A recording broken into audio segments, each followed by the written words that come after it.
What's up, Navigating Academia family? This is your buddy Dr. J. Phoenix Singh, your personal academic mentor, coming at you to be able to discuss a topic that's been, for whatever reason, coming up a lot as of late for me in terms of counseling you guys. If you guys didn't know, I do one-on-one consults for career planning and career development. Also in terms of grad school planning to be able to help you guys maximize the quality of your grad school applications, as well as your postdoc applications, as well as your tenure track faculty position applications. So one thing that people have been bringing to me recently, and this really came, when I say came to a head, not like something crazy happened, but there was a young man that I was talking to who's applying to a Psyd program right now, which here in the United States, if you want to get a doctorate in psychology, the two most common types of degree are a clinical psych ph.d. or a Psyd, which is a relatively newer degree, comparatively speaking, right? And essentially, there's a lot of differences between those two types of degrees. I actually have a video about clinical psych PhDs versus PsyDs. You can go ahead and watch that after this. But one of the principal differences is that usually Psyd programs cost a significant amount more than clinical psych PhDs because PhD programs tend to include some sort of tuition waiver in the form of you basically getting funding either from a grant or from the university itself. When it comes to PsyDs, there's really only a couple of programs like Baylor, part of the programs at Rutgers. It helps to partially fund PsyDs there. So this is one of these situations where there's not a lot of options in terms of being able to get funding, but even if you're doing a clinical psych PhD, people usually still go into student debt because even though tuition is usually waived, unless you can get other scholarships or fellowships, you still have to stay alive, right? So you need to be able to afford rent, you need to be able to afford food and transport and just kind of the basics, right? And obviously, if you want to do more on top of that in terms of, going out with friends to restaurants and these sorts of things, or flying home to see the family, all this stuff costs money. And if you're a full-time student, it can be really hard to be able to also have a side hustle that's going to cover even those basic costs, okay?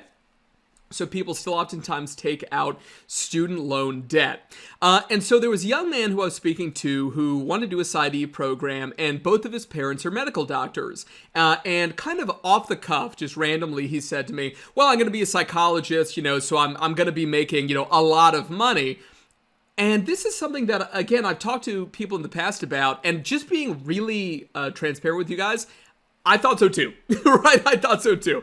And just remember that the exception doesn't make the rule, and just because something is possible doesn't make it probable. You guys know me, I'm a very evidence-based guy, and so because of that, I started doing the research on this, and the best place in the US where you can do this work is something called the Bureau of Labor Statistics. And so I did a little bit of background work for you guys to be able to show you some numbers, and the other thing that I did was I found this article, which is called Crushed by Debt, which was published by the American Psychological Association.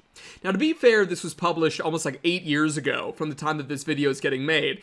But all that means is that the numbers have been going up from here, right? Because of inflation and also just the cost of tuition for programs, generally speaking, they don't rise with inflation. They rise significantly more. We can have another video about cost of higher education if you guys are interested in having me do that. Please down in the comments below, let me know. So let's just take a look at this article together, okay? So, crushed by debt. Psychology grad students are graduating with huge student loan debts. APA and APAGS, which is kind of the grad student part of APA, are working to help. Okay, so when Noelle C. Turner Psyd graduated from Indiana University of Pennsylvania 2 years ago, she didn't just have a doctoral degree in clinical psych, she had a whopping $212,950 in student loan debts. It's a lot. It's almost $250,000.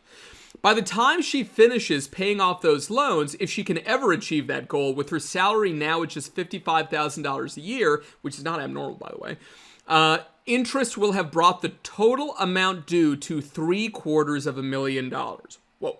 By the way, guys, if you're planning on getting student loan forgiveness through, there's a bunch of different like federal programs where, hey, you just work in, you can register for the program, then you're supposed to work a certain number of years. A colleague of mine doing it, I think for like 10 years, and then your student loans are supposed to be forgiven. But of the people who've applied for that kind of student loan forgiveness, less than 3% of those applications have been approved. So please do not assume that you can rack up hundreds of thousands of dollars in student loan debt and then magically it's going to be forgiven, okay? And when I say magically, it's not just kind of hopes and dreams, but it's also been very misleading what here in the US has kind of been done in terms of these promises to individuals that if they work for long enough in certain job positions, sometimes underpaid as well, then it's something where the student loan debt will be forgiven. And just remember that at the end of the day, a lot of people don't like when I say that, and it's mostly because they're in that position, and mostly because they're saying, I'm already like 4 years into this, I thought I could just work another 6 years, and then automatically, I'll file the paperwork, 1 year later, I'm going to get all that money kind of forgiven. That's really dangerous, guys, okay? When I talk to so many of you in terms of one-on-one sessions, especially initially, if we're talking about career planning, if you're not sure whether you want to be a social worker or a psychologist or a psychiatrist, a nurse, social worker, if you're not sure, we talk about finances. We talk about family planning, because these are things that are not kind of, sexy topics, but they're really important ones to take into consideration, all right? So let's keep reading. But this is crazy. Can you imagine $750,000 worth of student loan debt because of the interest that will have accrued? Crazy. Okay. People think that because they get a degree in psychology and have those letters behind their names, they're going to make, quote, doctor money. But we don't make anything like that, says Turner, now an assistant professor of criminal justice at SUNY at Brockport. I'm the working poor. I'm 1 or 2 paychecks away from living in my parents' basement. And this is somebody with a Psyd. A lot of people, they want to get the doctorate just to be called doctor. Maybe they will be the first doctor in their family. They want to prove something to future generations. You guys got to trust me. I get it, right? But I also am a big believer in thinking about the practical realities of the rest of your life, because I really care that you have a happy, healthy, long life filled with a sustainable amount of joy, and that you're not swimming against the current of the debt, okay? So, Turner's not the only one. According to the Pew Research Center, a record 1 in 5 U.S. households now has student loan debt. In 2010, 19% of households had outstanding student loan debts, more than double the 9% in 1999, big jump from the 15% in 2007 before the recession. Psychology grad students are experiencing the student debt crisis firsthand. Almost 90% of Psyd graduates and 61%, like I mentioned, of ph.d. grads are in debt when they first finish graduate school, according to the APA's 2009 Doctoral Employment Survey, the most recent data available. Now, after this or whatever, I took a look, we're still in the same situation, right? Numbers changed a little bit, but no drop that is actually significant, okay? And psychology grad students may be especially susceptible to debt, with assistantships, fellowships, and grants less common in psychology than in other social sciences and the life sciences. Psych grad students are often forced to pay their own way through school. Recognizing the financial drain on psych grad students, So working to educate them about the salaries they should expect to earn after graduation. Thank you, APA and APAGS, right? I always tell people, if you want to go to grad school, but go with your eyes wide open, and this is what they're trying to do. They're advocating for lower student loan interest rates, and they're offering tips on how students can achieve their goals without going bankrupt. Scary, going bankrupt. After 12 years in school, one might assume I'd be able to own a home, have children, live the American dream, says Turner, but the loans are overwhelming, racking up debt. The APA survey reveals that debt levels vary significantly depending on the kind of program grad students choose in psych. Psyds have the most debt according to the survey. The median debt that Psyds take on in grad school is $120,000, while the median debt for psych PhD students is $50,000. That's on top of whatever debt students took on as undergraduates. I can tell you guys that now Psyd programs have gone from 120 to about 150 or higher, right? I have many friends and colleagues who have over $300,000 in student loan debt who have graduated from Psyds.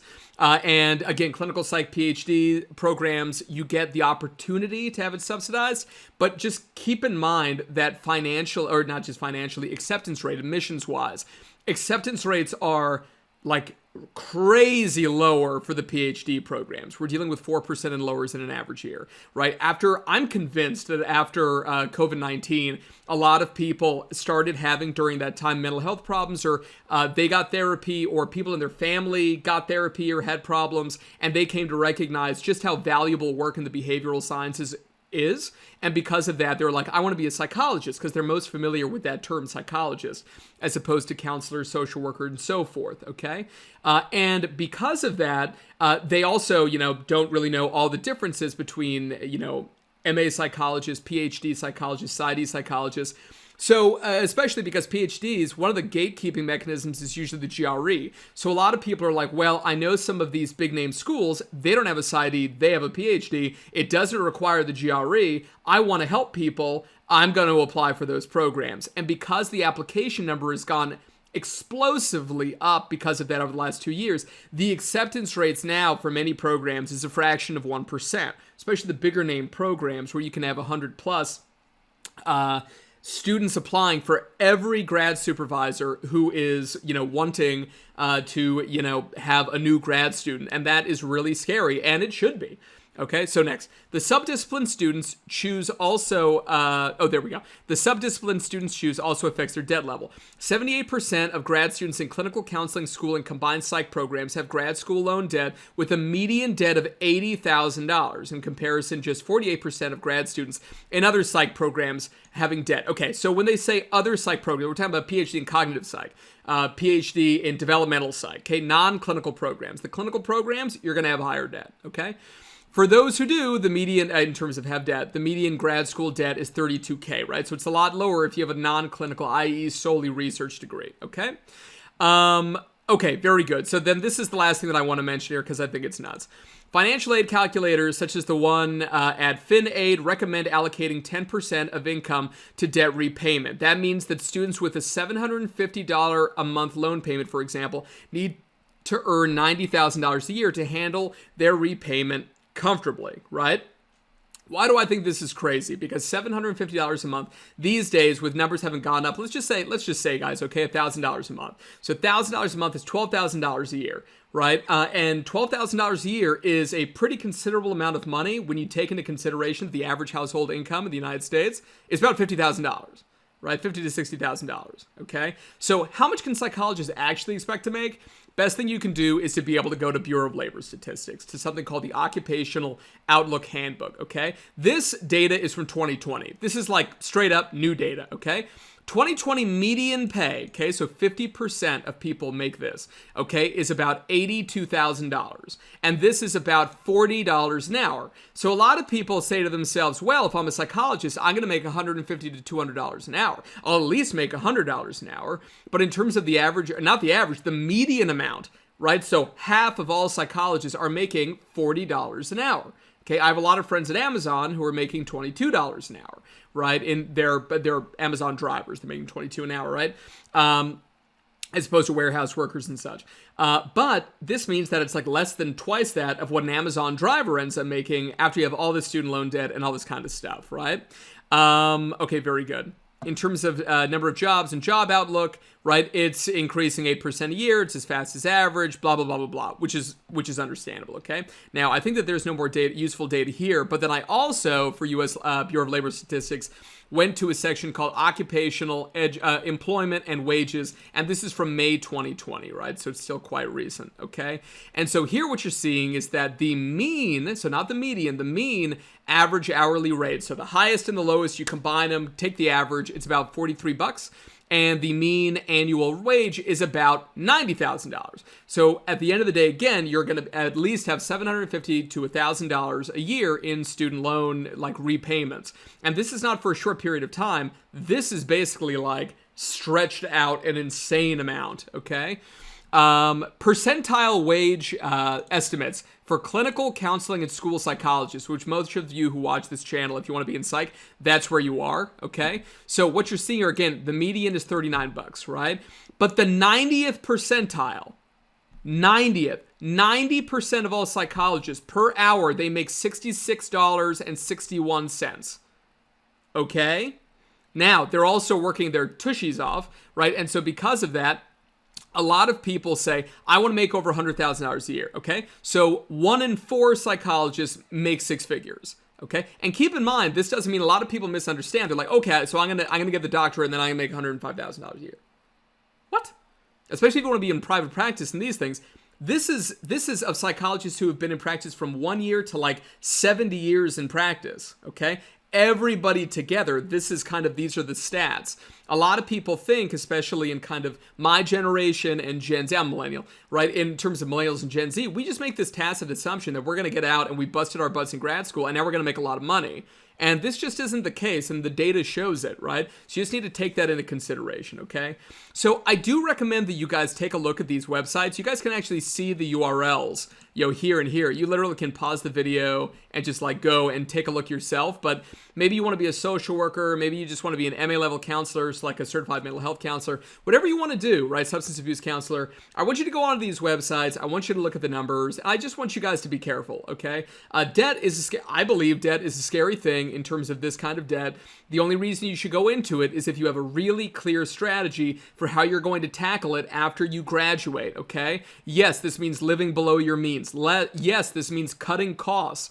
The best advice I can give is basically to live below your means and maximize your income, right? I think it's the most important thing. Always remember, guys, that when you're younger, you're used to not, flying business class places, and you're used to not going to the fanciest steakhouse in town. You're used to that, right? To not doing those things. You're used to living, with roommates. You're used to, $1,200 a month rent for a nice, 1-2 bedroom place.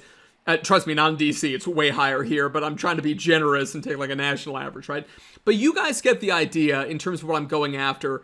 Financially speaking, if you can live at that level, but be making much more money at the same time, right? And not upgrade your lifestyle a considerable amount for a brief period of time. I don't know if you know who Dave Ramsey is. He says, live like no one else so later you can live and give like nobody else, right? There's also a quote that I like, which is basically, I'm the guy who does the thing that you don't want to do, that you know you have to do to be where you want to be. And one of the best things you can do is eliminate debt as fast as possible. So come up with a plan, a financial plan for how you're going to tackle this. And do not stay in dream world of, well, I want to help people and I pray on it. Trust me, I'm a Christian, right? I'm going to pray on it. And then it's just all going to magically work out. Okay, faith without works is dead, right? If you're a Book of James person, I'm a Book of James person, right? You know what I'm saying if you're Christian, right? So it is what it is, okay? Go into it with a plan. I help people with this all the time, okay? So if you guys are interested in me helping you guys come up with a plan to be able to tackle your debt, I am not a financial advisor. I'm just a guy who was really crappy with money and didn't do all these analyses himself, who now realizes how much time, effort, and heartache he would have saved if he actually looked into this stuff beforehand. So feel free to be able to contact me. Down the description box below is where you can book a session via my website, www.drphoenixsingh.com. Appreciate you guys. Have a great day. I will see you all in the next one. God bless.